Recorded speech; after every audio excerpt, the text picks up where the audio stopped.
मनुष्यात्मा में कोई न कोई अच्छाइयाँ अथवा बुराइयाँ होती हैं, लेकिन आज के समाज में सभी एक दूसरे की बुराइयाँ देखने के आदी हो गए हैं, जिसके कारण टेंशन व अशांति का प्रकोप फैला हुआ है।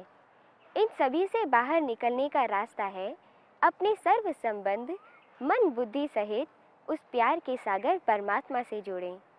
भले ही आज ज्ञान विज्ञान ने हमें सुख सुविधाओं के अनेकों साधन दिए हैं, लेकिन इनका सही इस्तेमाल हम कभी कभार नहीं कर पाते, जिसके कारण हमें कई दुख मिलते हैं। तो परमात्मा कहते हैं कि मुझे वही योगी पसंद है जो दोष दृष्टि रहित ज्ञान विज्ञान सहित मुझे चाहता है। तो उन्हें कैसे जाने, आइए देखते हैं 24वें एपिसोड में। ओम शांति। हम श्रीमद् भगवत गीता के 9वें अध्याय में प्रवेश कर चुके हैं। गीता ज्ञान मन को परम सुख का अनुभव कराता है। सचमुच यदि रोज सवेरे मनुष्य श्रद्धा युक्त होकर इस ज्ञान का थोड़ा समय भी श्रवण कर ले तो उसके जीवन में सुख ही सुख आ जाएं। ये जो आजकल के समाज में टेंशन बढ़ी हुई है, अशांति का प्रकोप है, समस्याओं के मानो तूफान चल रहे हैं, बाहर की गर्मी के साथ अंदर बहुत गर्मी हो गई है, इस सब से मनुष्य को मुक्ति मिल जाए। मैं पढ़ रहा था 8वें अध्याय का अंतिम श्लोक कि एक योगी जो है वो उन सभी पुण्यों से भी ज़्यादा पुण्य प्राप्त कर लेता है जो मनुष्य को वेद शास्त्रों के द्वारा यज्ञ तप दान पुण्य करने से प्राप्त होते हैं। तो हमें योगी बनना है। योगी अर्थात परमात्मा से जुड़े हुए। योगी का अर्थ कोई सन्यासी नहीं, योगी का अर्थ कोई सब कुछ छोड़कर ध्यान में बैठने वाले नहीं। योगी अर्थात जिन्होंने अपना संबंध, अपनी मन बुद्धि का संबंध उस परम पिता जो प्राणेश्वर है, जो प्यार का सागर है, जो सुखदाता है, उससे जोड़ लिया हो। तो बहुत सुखद फीलिंग है गीता के द्वारा। देखिए, पहले ही श्लोक में 9वें अध्याय के भगवान ने अर्जुन को संबोधित किया है, हे मेरे दोष दृष्टि रहित भक्त, मैं तुम्हें पुनः इस विज्ञान सहित ज्ञान को कहूँगा जिससे तुम्हारा परम कल्याण होगा। देखिए कितनी सुंदर शब्द हैं, विज्ञान सहित ज्ञान, अर्थात वो ज्ञान जो विज्ञान सम्मत है, जिसको साइंस के द्वारा प्रूव किया जा सकता है, जो साइंटिफिक है। ये तो सत्य है कि ज्ञान को कोई लेबोरेटरी में प्रयोग नहीं किया जाता, पर मनुष्य का जीवन भी एक सुंदर लेबोरेटरी है। जीवन की लेबोरेटरी में इस ज्ञान को यदि सिद्ध किया जाए, प्रमाणित किया जाए, तो ये विज्ञान सहित ज्ञान हो जाता है। तो ज्ञान कोई अंधश्रद्धा की बात नहीं, ज्ञान सत्य तर्कों पर आधारित होता है, विवेक सम्मत होता है, केवल भावना प्रधान नहीं, केवल श्रद्धा या अंधश्रद्धा प्रधान नहीं, लेकिन ज्ञान वो चीज़ है जिसको बुद्धिमान लोग भी बहुत अच्छी तरह समझ सकते हैं और भावनात्मक लोग भी बहुत अच्छी तरह समझ सकते हैं।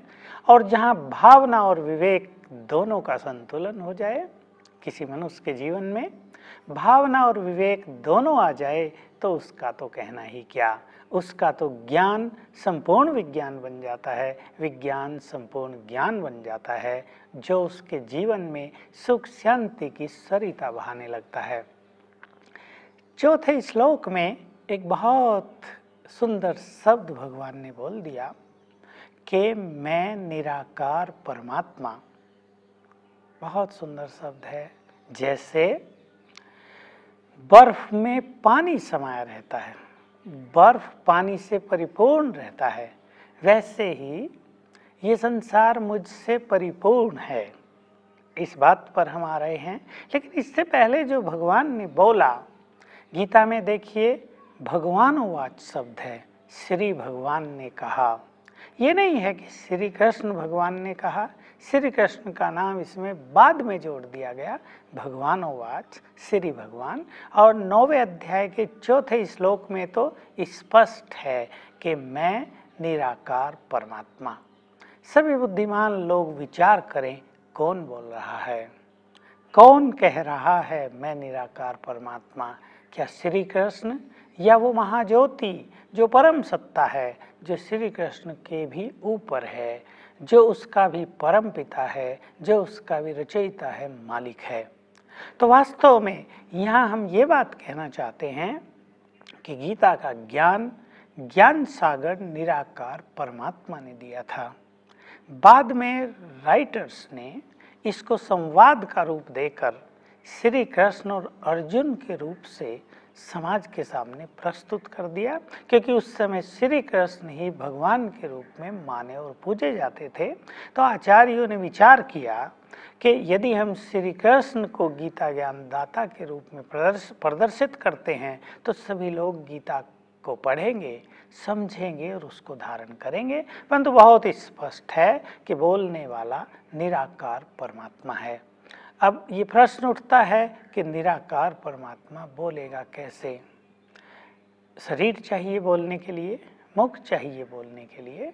तो हम पहले भी स्पष्ट कराए हैं चौथे अध्याय में, जहाँ ये बात थी कि जब जब धर्म की ग्लानि होती मैं आता हूँ, तो हमने स्पष्ट किया है कैसे आता है। जहाँ ये भी श्लोक है कि मेरा जन्म और मेरे कर्म दिव्य और अलौकिक हैं। लेकिन फिर से थोड़ा सा बता दें कि निराकार परमात्मा जो जन्म मरण से रहित है, जो अव्यक्त है, जो सदा निराकार है, अर्थात ज्योति स्वरूप है, उसको अखंड ज्योति, महाज्योति भी कहते हैं, जिसको स्वयं प्रकाशमान भी कहा है गीता में कई जगह। वो प्रजापिता ब्रह्मा के तन में प्रवेश करके बोलते हैं।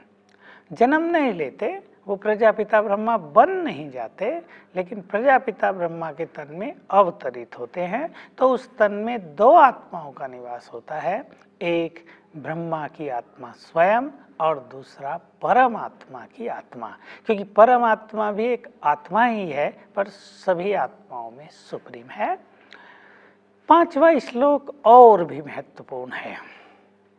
चौथे श्लोक में एक बात कही है बहुत सुंदर, सभी भूत सभी आत्माएं संकल्प मात्र से मुझ में स्थित हैं।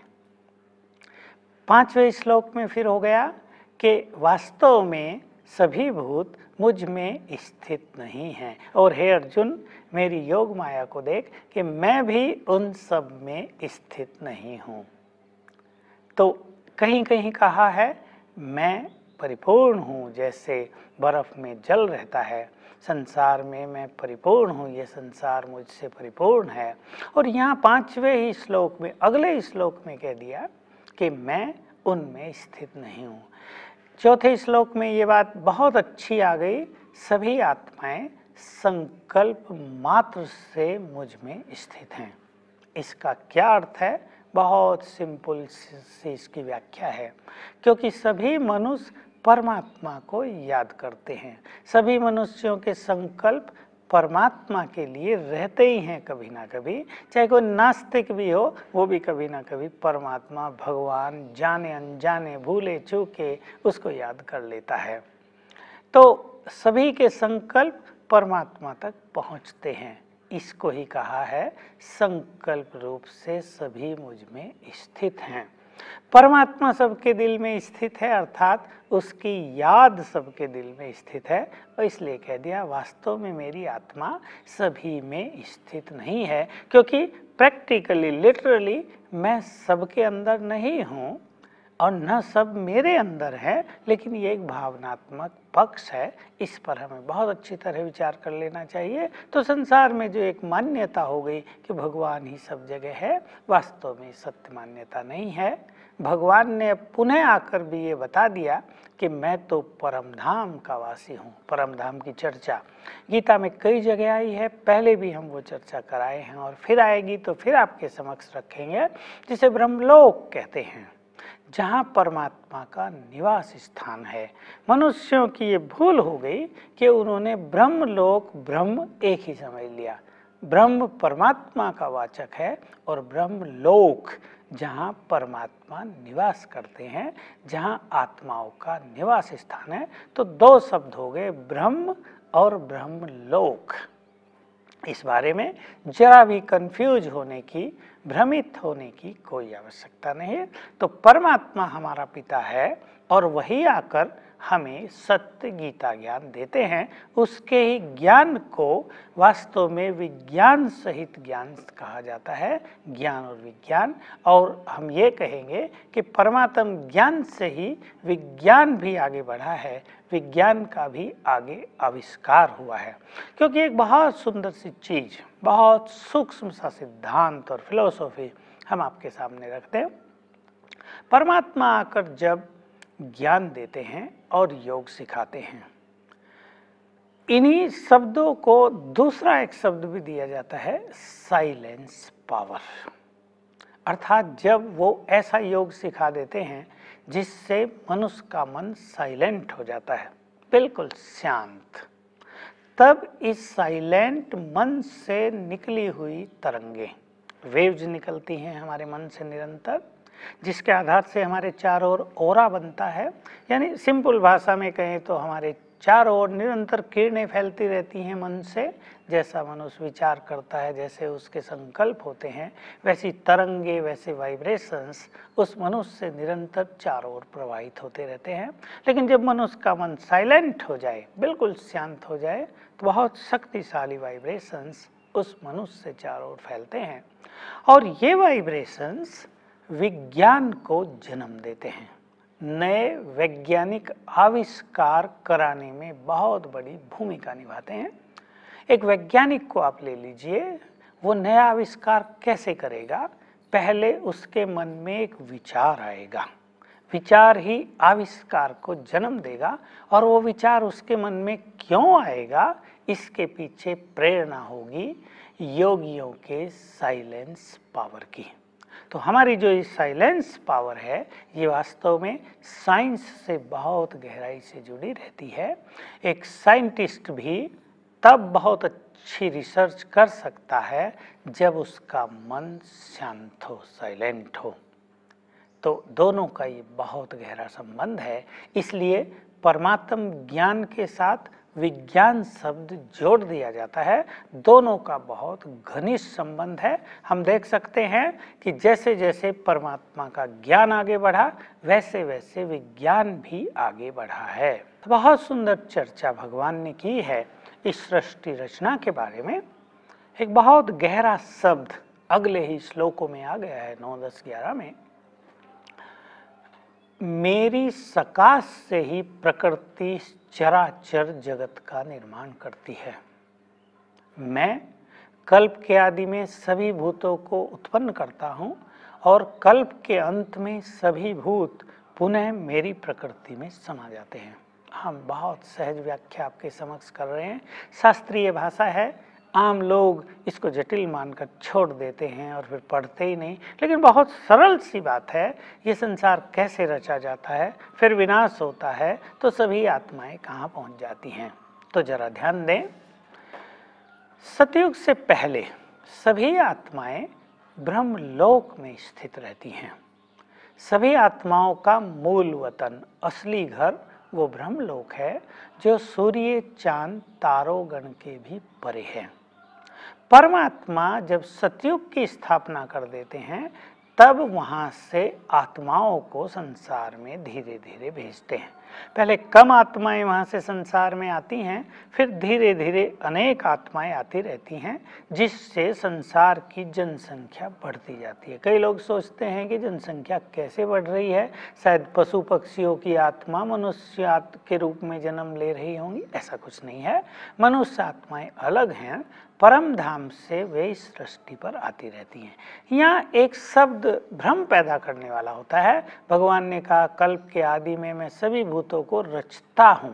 वास्तव में आत्माएं रची नहीं जाती, आत्माएं तो अनादि अविनाशी हैं, रचे तो जाते हैं शरीर। तो परमात्मा की सकाश जब आत्माओं को मिलती है, तो आत्मा प्रकृति से मिलकर जीवन धारण करती है, शरीर धारण करती है। इसको परमात्मा की रचना कहा जाता है। तो आत्मा शरीर में आती है, प्रकृति से आत्मा का मिलन होता है और ये सब काम होता है परमात्म सकाश से। सकाश का यहाँ अर्थ है परमात्म वाइब्रेशंस, परमात्मा की शक्तियाँ, परमात्मा की किरणें। और जैसे जैसे फिर संसार आगे बढ़ता है, सतयुग आगे बढ़ता है, तो ब्रह्मलोक से अनेक आत्माएं नीचे उतरती रहती हैं, देवताओं की जनसंख्या बढ़ती जाती है। त्रेता के अंत तक बहुत बढ़ जाती है, लगभग 33 करोड़ हो जाती है। इसलिए भारत में मान्यता है कि यहाँ 33 करोड़ देवी देवता हैं।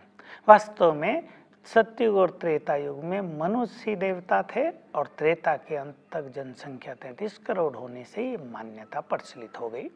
वहाँ से धीरे धीरे आत्माएं नीचे उतरती हैं। द्वापुर में जनसंख्या बहुत बढ़ जाती है और कलयुग में बहुत, और कलयुग के अंत तक प्राय सभी आत्माएं परम धाम से, ब्रह्मलोक से सृष्टि पर आ जाती हैं। और इस चक्र का एक नियम है कि जब अंतिम आत्मा परम धाम से नीचे आकर जन्म लेगी तो फर्स्ट आत्मा वापस चली जाएगी।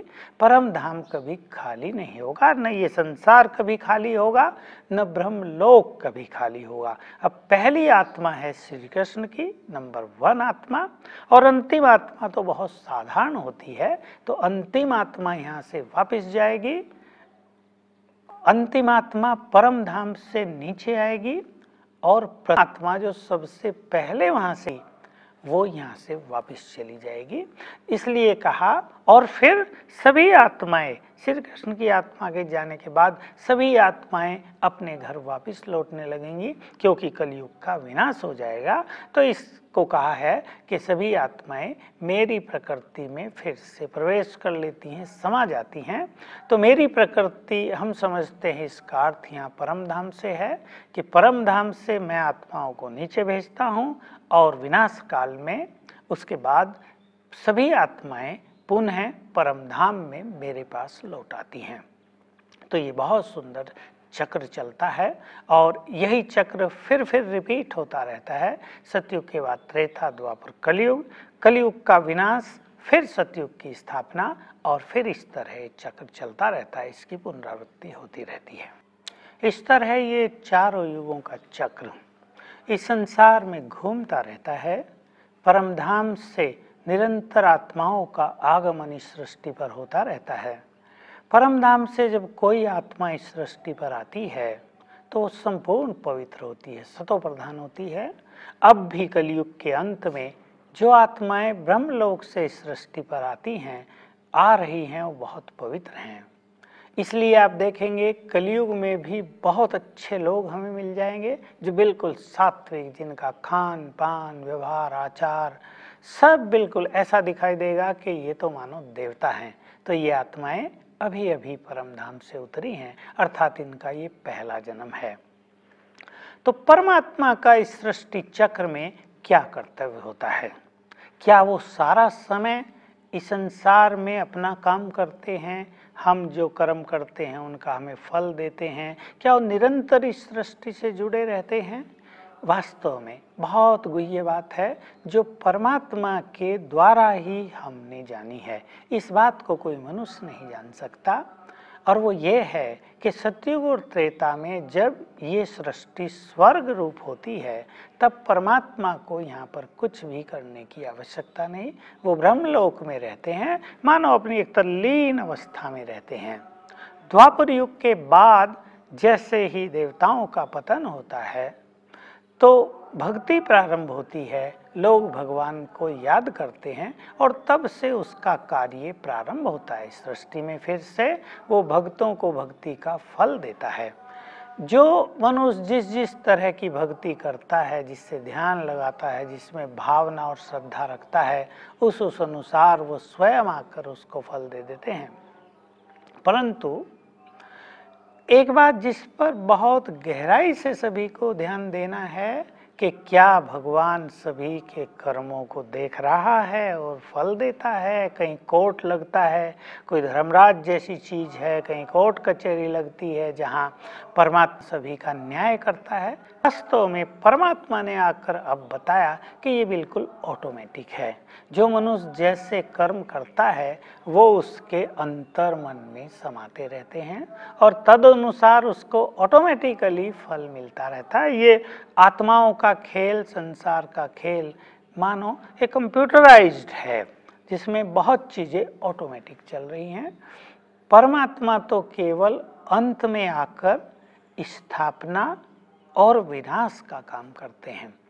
इसलिए भगवान ने अगले श्लोक में कहा कि मैं ये सब कार्य उदासीन की भांति करता हूँ, अनासक्त रहकर करता हूँ, आसक्ति से मुक्त रहकर करता हूँ। इसलिए मेरे जो ये कर्म हैं वो मुझे बांधते नहीं हैं।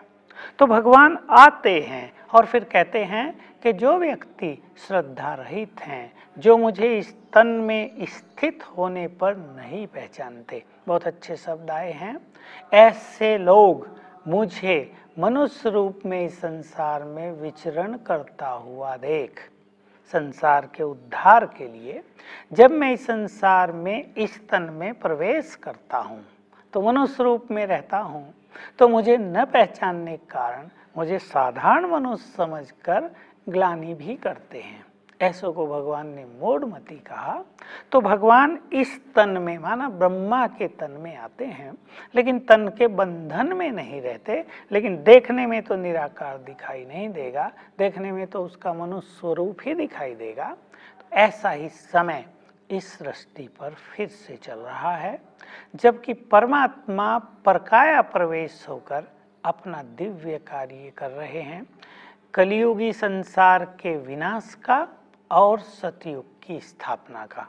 तो हमारे सामने विनाश काल खड़ा है। हम एक ऐसे समय पर आ पहुँचे हैं जबकि अनेक साधनों के द्वारा, एटम और हाइड्रोजन बॉम्ब्स के द्वारा, प्राकृतिक प्रकोपों के द्वारा इस संसार का विनाश होगा और सभी आत्माएं अपने अपने कर्मों के अनुसार सजा भोगकर वापस ब्रह्मलोक में चली जाएंगी। परमात्मा अपना दिव्य कार्य इस समय सृष्टि पर कर रहा है। हमने उसको दिव्य कर्म करते हुए देखा है। वो वास्तव में ही बहुत निरहंकारी हैं। वो चमत्कार नहीं दिखाते, वो शो नहीं करते, बड़े गुप्त रूप से संसार को बदल कर चले जाते हैं।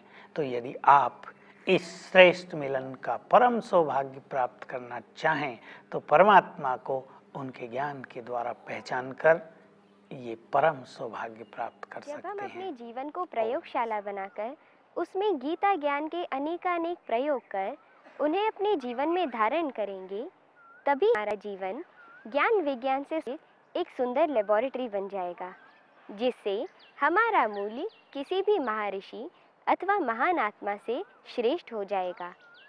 यदि आपके मन में कोई प्रश्न अथवा सुझाव हो तो हमें ज़रूर लिख भेजिए। हमारा पता है Om Shanti video channel, Shantivan, Taleti, Abu road, 307510।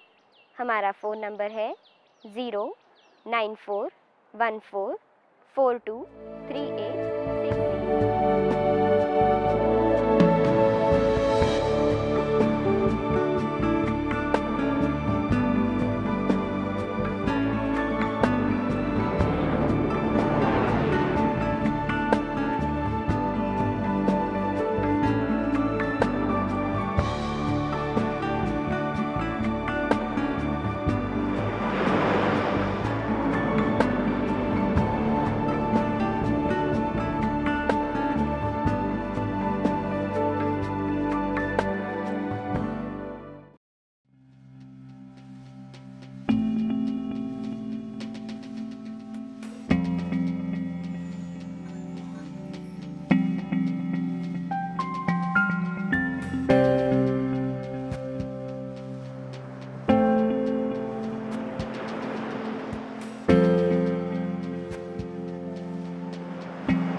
हमारा वतन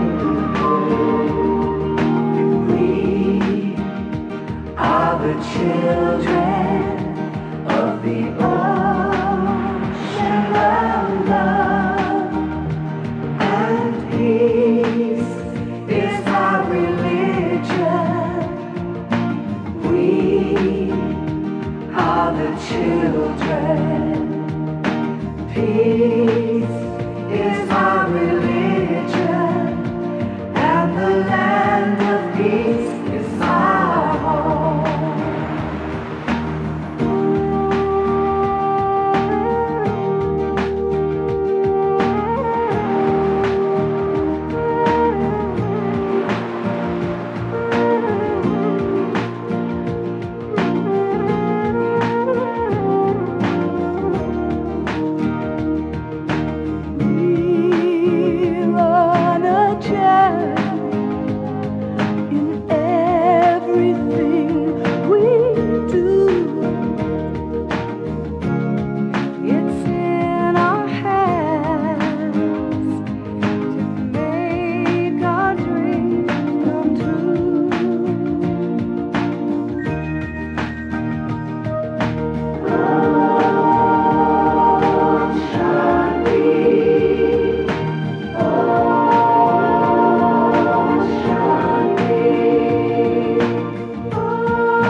जिंदगी एक सफर है, रास्ते मुश्किल भी सही, हौसले गर है बुलंद